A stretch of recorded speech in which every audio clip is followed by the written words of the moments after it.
bem-vindo em mais um Devocional Palavra que Transforma. Continuando com o tema Compreender para Libertar. Estamos refletindo a respeito da direção da nossa oração. Como a oração deve ser. Como deve estar o nosso coração para entrar na presença do Senhor e orarmos e intercedermos por nós, pela nossa casa, por algum motivo solicitado a você. Estamos hoje na parte 4, parte final. Não estamos aqui em um estudo, mas algo para pensarmos, para dar um ponto de partida, para entrarmos no mais profundo sobre este assunto. E hoje nós vamos falar sobre reconhecer o meu lugar. Quando nós entramos na presença do Senhor, nós precisamos compreender do Pai o nosso papel nesta oração ou no motivo do qual estamos a orar. Por exemplo, se nós estamos em intercessão, algum assunto sobre o nosso filho, qual é o papel do filho numa família? Qual é o seu papel como mãe em relação a esse filho? Precisamos ter esse discernimento para não direcionarmos a nossa oração de maneira errada. Uma das principais questões que nós precisamos entrar na presença de Deus no momento de intercessão é com alegria, na certeza de que Deus fará algo para você nesta causa. No livro de Hebreus, no capítulo 1, no versículo 9, diz assim: Amaste a justiça e aborreceste a iniquidade. Por isso Deus, o teu Deus, te ungiu com óleo de alegria mais do que os teus companheiros. Ele falava aqui de Jesus Cristo.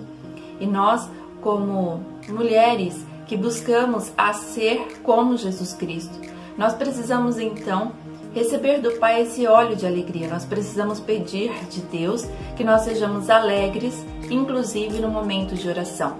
Se nós orarmos sobre uma causa, sobre os governantes, nossos filhos, cônjuge, a empresa onde trabalhamos, qualquer que seja a oração de uma mulher que esteja pedindo a você para que ajude em oração no seu casamento, se nós entrarmos na presença de Deus falando mal da situação, colocando os pontos negativos dessa situação da qual você ora, você não estará numa intercessão alegre, porque apontar os erros, os pontos negativos te fará cada vez mais se encher de sentimentos de raiva, de ira, de contenda, de angústia, de medo. E nós precisamos entrar na presença de Deus para que tudo isso seja libertado.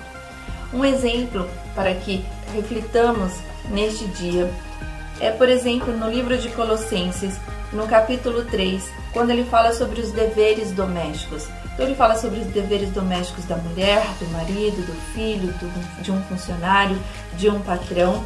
E eu vou chamar a nossa atenção a respeito dos deveres do marido, no versículo 19, que diz assim: Vós, maridos, amai a vossa mulher e não vos irriteis contra ela. Quando você entrar no momento de oração em favor do seu esposo, não aponte os pontos negativos que você considera, mas aponte qual é o plano de Deus para o seu esposo, para a sua família e para o seu casamento. Ore ao Pai dizendo, declarando este versículo: Senhor, que o meu esposo me ame cada vez mais. Senhor, que o meu esposo não entre em contenda comigo, não use de ações para irritar a família. Senhor, que o meu esposo seja um rei na minha casa. Quando eu li um livro que se chamou A Mulher Segundo o Coração de Deus, da autora Elizabeth George, ela fala exatamente isso. O meu esposo, independente de como ele seja, independente de suas características, independente de que nível de maturidade espiritual ele esteja, ele é o meu rei, ele é o rei da casa, porque assim o Senhor o fez e os planos do Senhor para o esposo é este. Ela usou essa expressão rei, mas resumindo tudo que é função de um esposo numa casa. Então, se nós mergulharmos na palavra de Deus, compreendermos a palavra de Deus, haverá libertação das bênçãos do Senhor para o seu esposo, para a sua casa e para a sua família. Por quê? Porque você compreendeu quais são os planos de Deus para ele. Da mesma forma com o seu filho, da mesma forma com as suas causas. Se você tem se angustiado com algo que não vá bem com você, então ore ao Pai e fale: Senhor, qual é o meu papel como mulher, como esposa, mãe, como profissional? como serva tua. Senhor, me ensine para que então eu ore, para que as características de uma mulher segundo o coração de Deus, ela cresça em mim e não aponte simplesmente os pontos negativos da situação da qual você vive. Então o Senhor nos pede para entrar na presença dEle, pedindo sobre esta causa desta forma. Então, se você ora pela sua nação, por exemplo, não aponte os erros, mas aponte: Senhor, a nossa nação pertence ao Senhor.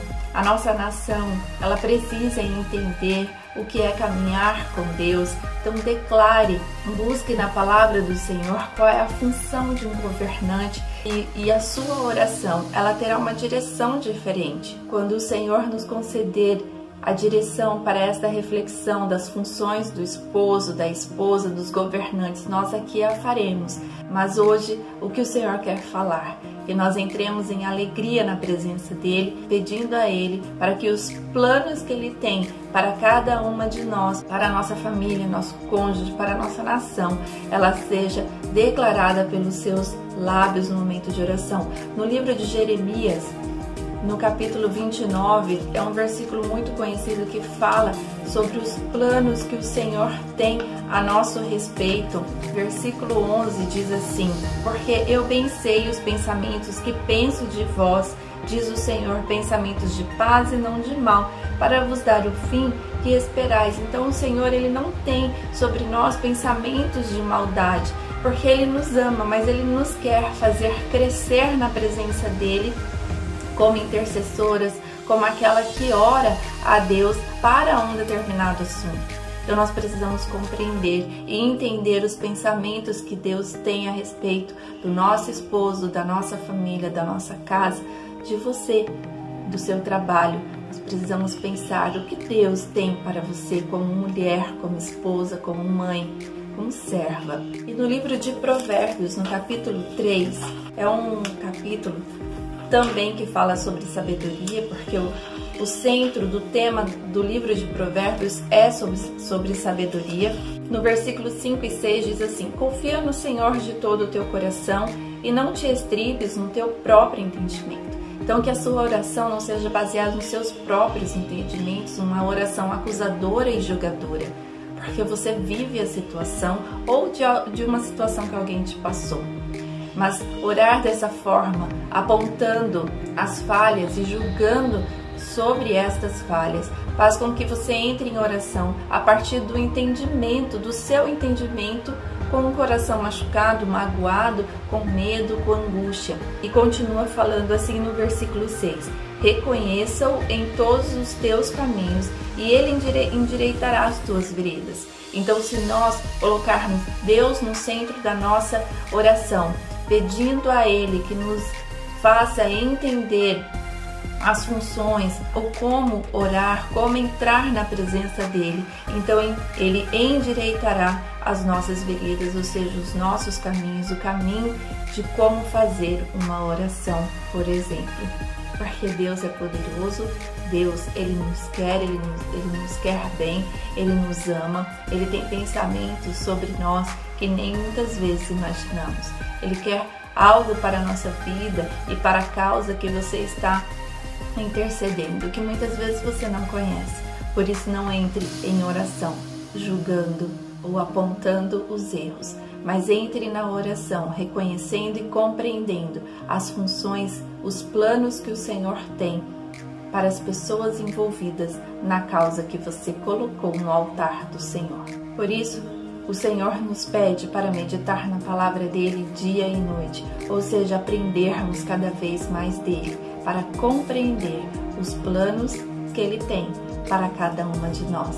Fique com essa palavra, fique com essas 4 reflexões sobre compreender para libertar, para que assim você espere com paciência os planos que Ele tem para você. Deus te abençoe, em nome de Jesus. Amém.